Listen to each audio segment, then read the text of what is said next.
Hey everyone, it's Mary Kay with Tin Shed Designs, and I have a new card for you. This one is appropriate for just about anything, maybe not a guy, but otherwise pretty much anything, any occasion. So let's get started. I do want to preface the fact that yes, I am tearing apart an old book, but no, it has no monetary value. It was in horrible condition when I picked it up, and so I don't want anybody getting upset that I'm tearing up a book. It's actually got more value using it this way than just letting it rot. So that being said, I'm using my ruler to help tear clean lines to make a 3 1/4 by 4 1/4 rectangle, and that's a fairly approximate measurement, just because, you know, when you're tearing, sometimes, like in this portion right here, you know, you have a little trouble, but that's the basic idea.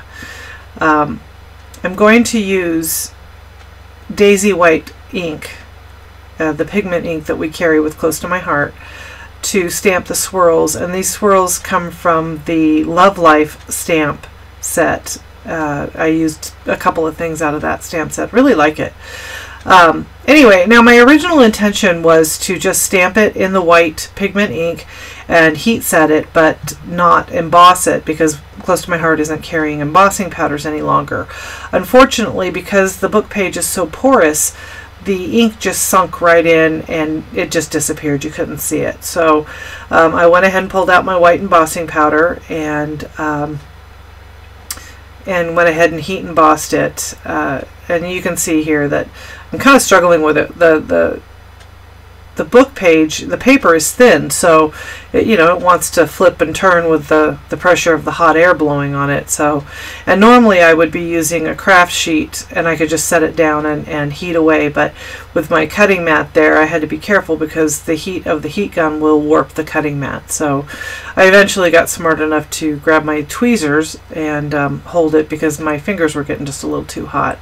The other problem I had, though, I did try earlier to just use the tweezers, but again, the paper just wanted to flop around in the wind of the heat gun. So I muddled through and got it done. Now here I'm stamping, and I'm sorry, it's going to go off, yeah, off frame here. I had a new setup, and I obviously I messed that up. But anyway, I took two phrases, I put them together on my clear block, and I stamped out the phrase that's going to be on the front of the card in cocoa ink right onto the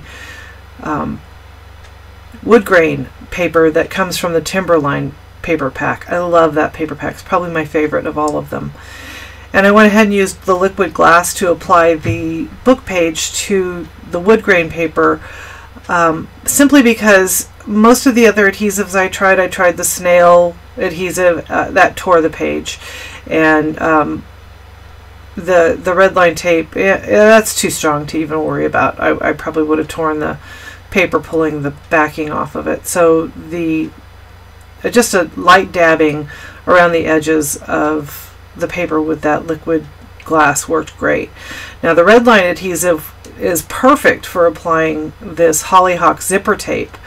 It'll hold it forever. I don't have to worry about it once it's down, and that's some pretty hefty little, you know, embellishment there. It's not a lightweight, flimsy thing. So that red line tape is great. Now here is my feeble attempt of showing you that I used my Artiste cartridge. Page 29 is the flower that I used, and the stamp set that I used later on, you'll see, is Hooray Bouquet.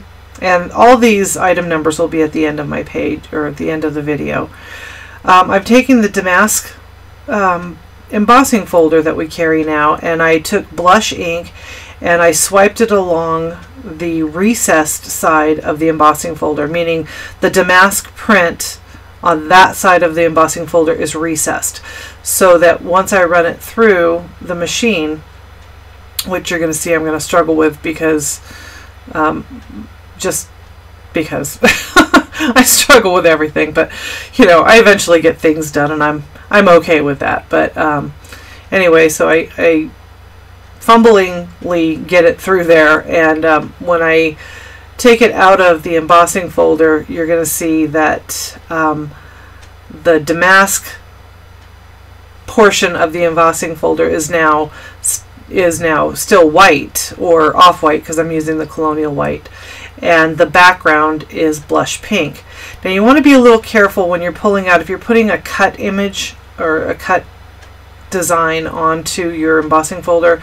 These embossing folders are nice and detailed, and your cut pieces want to kind of get caught in there, so just be patient. Now I'm using the White Daisy pigment ink again with that Hooray Bouquet stamp set to stamp some texture onto the flower that I cut out of Whisper cardstock. And the nice thing on the Cricut cartridges and the coordinating stamp sets is that it tells you what size to cut it for which flower. So it's awesome. You know, you don't have to sit there and fiddle with it and try to figure out what you're doing. So here I'm using the flamingo dots, and of course I decided after I stuck that one down that I wanted the next size up, which isn't much bigger, but or maybe it was just darker, I can't really tell, but I think it was just slightly bigger.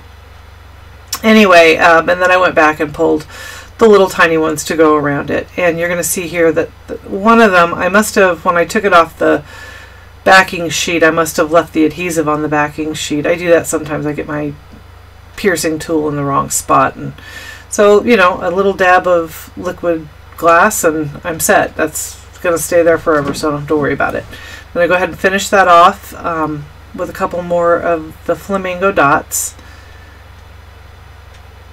And of course I'm sitting there trying to, I thought, oh, I need to make it perfect. Then I thought, no, it's fine. It's perfect enough.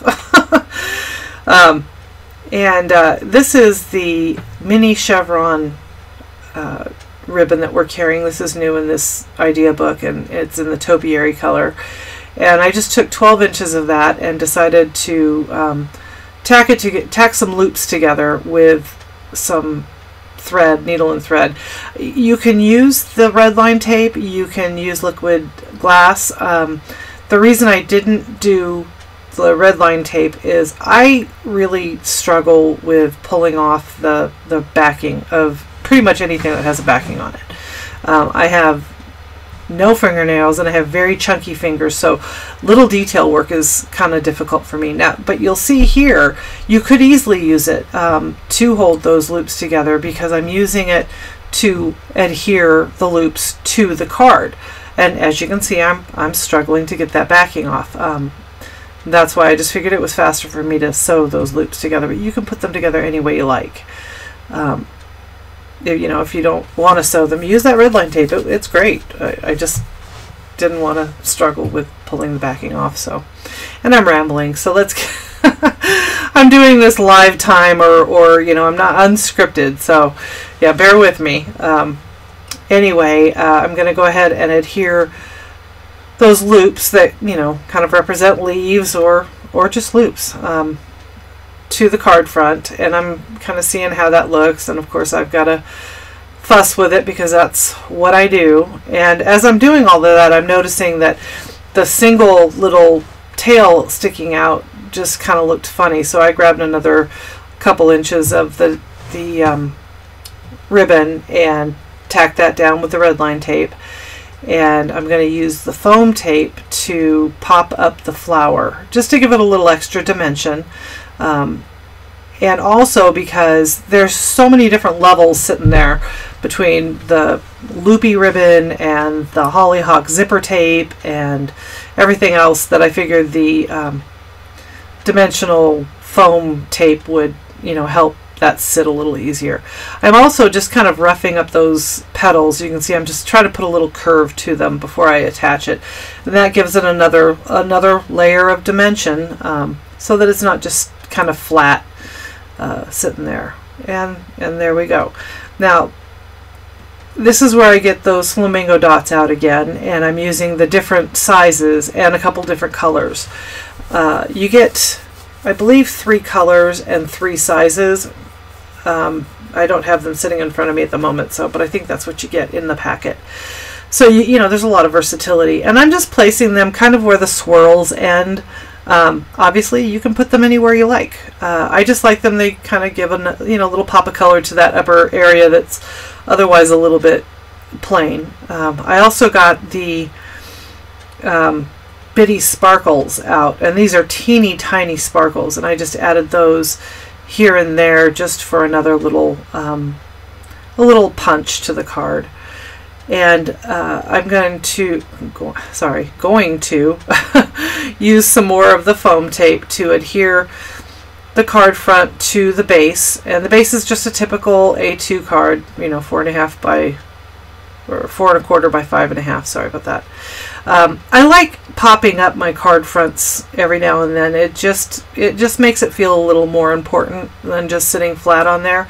But you know, you're certainly welcome to, if you decide to make this card, just do it straight down onto the card base. Right now I'm working on the inside of the card. I like to put a little something on the inside just to make it special. So I just took a piece of the Colonial white cardstock, cut it down to 4 by 5 1/4, I believe, or maybe that one's 4 by 5. Anyway, and I took some blush ink and another flower from that Hooray Bouquet set, and I stamped it off first just to kind of lighten it a little, and I stamped the flowers around a couple of times. And then I'm adhering it to a piece of cocoa cardstock, which is 4 by 5 1/4. So the lighter color would be 3 3/4 by 5. And then I'm taking a sentiment from that same Hooray Bouquet set. It says, "You make me smile," stamping that in cocoa ink. And I'm going to add one more flamingo dot. You can't tell because I have it off, or it'll be off frame when I do that. Just kind of to point, make a period at the end of the sentence, or the sentiment, I'm sorry. Anyway, using some of the Bonding Memories glue to adhere the inside, and I'm done. There you go. Simple, super simple. Lots of different techniques used in this card, but I'm really happy with the way it turned out. I do want to let you all know that during the month of April 1st through the 30th, there's a really outstanding promotion going on. And Close to My Heart has decided that for anybody that wants to sign up to become a consultant with Close to My Heart during that month, they will receive not only the really awesome kit, which if you saw my previous video, it shows everything in the kit, but you also have your choice of any one of the 3 Close to My Heart Cricut cartridges that we offer. So you just choose whichever you want. You get it absolutely free, and that's quite an incentive. I'm boggled. I think it's awesome. So I'm going to have more detailed information on that promotion on my website, and you can either email me, which that email address is coming up right there, or right after this you'll see my website address. If you go to the tin-shed-designs.com site, sorry, that's kind of hard to say, it'll have all the details on there for you. So check it out, and if you have any questions, just let me know. I'd be more than happy to talk with you about it. And thanks so much for watching. Y'all have a great day.